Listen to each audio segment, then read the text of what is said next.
Raising just started. Physiotherapies break quickly at the start. Moving up, bahala na. Euromax and on the outside. Sharp Cook is Southern Burst is down on the inside. Pay to see. Valentine Rose is Spanish Drums. Bootlegs in the middle portion is Star of Manila.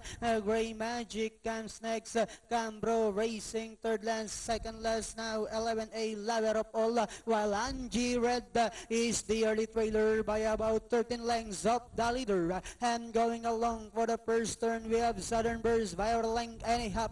Physiotherapies is right behind in second. Moving up now on the outside is Bahala na. Pay to see. Euromax is racing in fifth. Is Star of Manila is down in sixth. Then comes Sharp Cookie. Valentine Rose is Spanish Drums.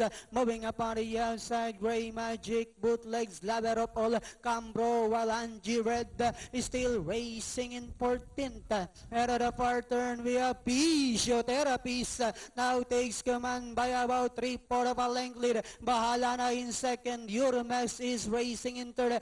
Pay to see comes next is Star of Manila is down on the inside. Then comes Gray Magic. And they are now entering the home stretch.